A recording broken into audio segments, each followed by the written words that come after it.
Hey, I'm John Anderson. I'm 70 years old now, a Vietnam vet who thought he'd seen the worst life could throw at him back in the war. I was wrong. After I got out of the service, I came back to Los Angeles and started over. With what little I'd saved from the Army, I opened a small restaurant called Mary's Kitchen, named after my mom who'd passed when I was young. It was just a little spot, nothing fancy, serving up burgers, fries, and apple pie, the kind of food that warms your soul. I never expected it to take off the way it did. Pretty soon, it was a local favorite, packed every night with folks who loved the home-cooked vibes. That place gave me a life I never thought I'd have. Full, happy, damn near perfect. I met Linda, the love of my life, a woman with a smile that could light up the darkest days. We got married, had two amazing kids. Michael, 32, a sharp engineer with big dreams, and Emily, 30, a sweet elementary school teacher who give you the shirt off her back. We all lived together in this nice house out in the LA suburbs, big trees, quiet streets, the works. Every night, we'd sit around the dinner table laughing, talking about their jobs, planning weekends. At 70, I'd look around and think, man, I made it. After all that hell in Vietnam, I've got everything I need right here.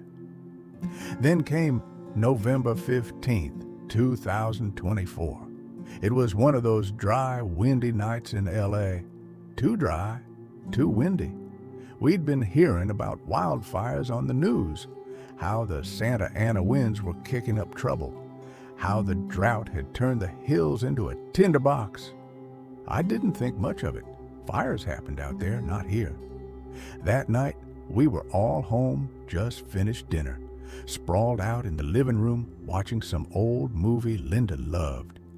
Around 10 p.m., I caught a whiff of smoke. Sharp, thick, wrong. I bolted outside and saw it. The sky glowing red over Hollywood Hills, sparks dancing in the wind. "Guys, we gotta go now," I yelled, my heart pounding. It all went to hell so fast. Before we could grab anything, the fire was on us. A big pine tree out back got knocked over by the wind, smashed into the power lines, and sent sparks flying onto our roof.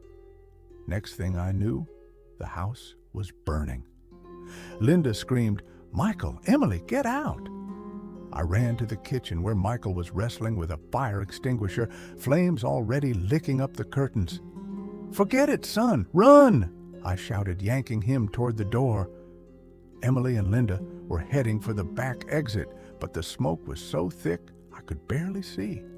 I heard Linda call out, "John, help me!" And Emily coughing, choking. I tried to get to them, but a beam crashed down from the ceiling, blocking my way. The heat was unbearable, the smoke blinding. I pushed at that damn beam with everything I had, screaming their names, "Linda, Michael, Emily!" But the fire roared back louder. I don't know how I got out. Maybe a firefighter dragged me from the wreckage. I don't remember. I woke up in a hospital bed, hooked to machines, and they told me the news. Linda, Michael, and Emily didn't make it.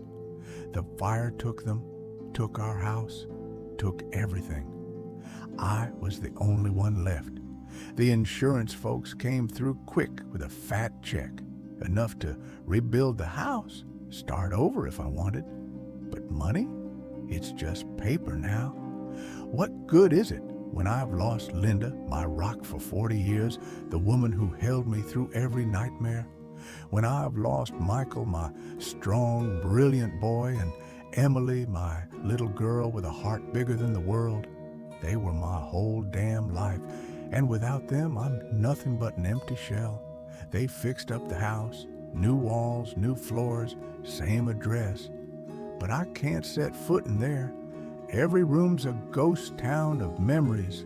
Linda's armchair where she'd knit, the dining table where Michael and Emily would ramble about their days, the kitchen where we'd bake pies together.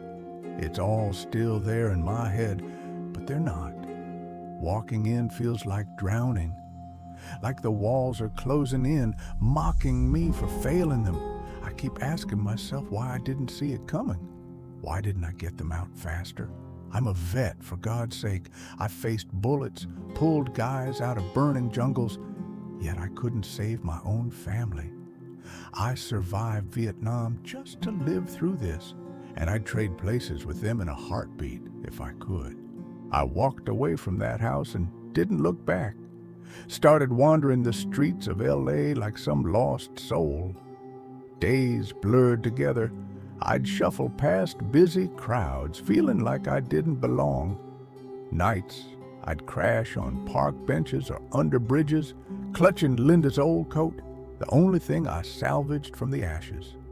Some nights, I'd stand on a bridge, staring down at the dark water, thinking how easy it'd be to jump.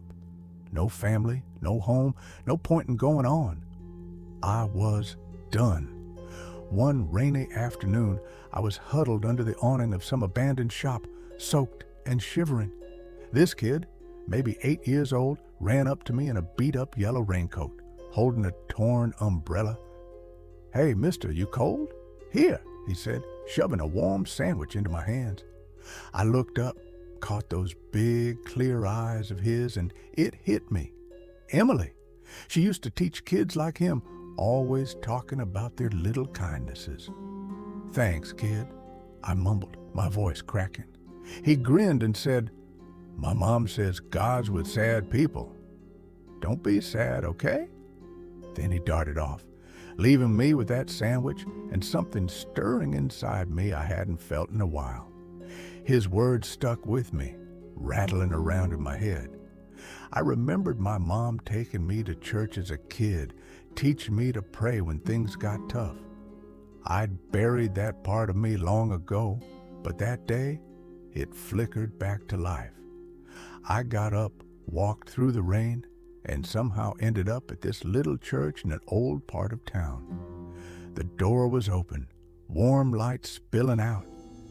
I stepped inside, dripping wet, and sank into the back pew. A preacher was up front, his voice steady and kind. God doesn't leave us, even when we think we're not worth saving. It cut through me like a knife, not in a bad way, but like it was waking me up.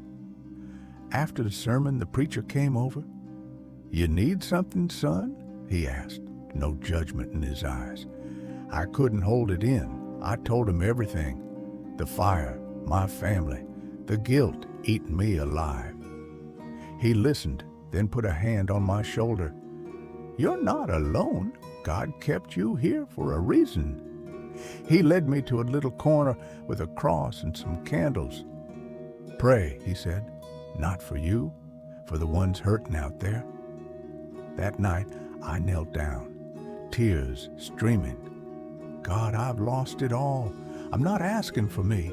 I'm asking for everyone else who's suffering. I know how bad this pain is, losing the people you love, losing hope. If I can take it for them, let me. Spare them what I'm going through." As I prayed, this warmth spread through me like Linda, Michael, and Emily were right there, smiling. I knew God heard me. After that, things changed. I didn't go back to the house, couldn't face it.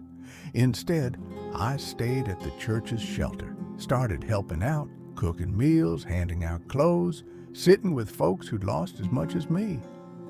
I talk about Linda, Michael, and Emily, not to wallow, but to remind myself and others how precious life is, even when it's short. Every day, I pray for families who've lost homes to fires, for people fighting sickness, for kids like that boy with the sandwich. I'd take all their pain if I could, carry it so they don't have to. I know what it's like, and I don't want anyone else to feel it. Now, at 70, I'm not looking for a way out anymore. I'm here to give hope, even if it's just a kind word or a warm meal. Linda, Michael, and Emily are gone, but I feel them watching me. Proud I'm still fighting. I'll keep going, for them, for everyone, until I see them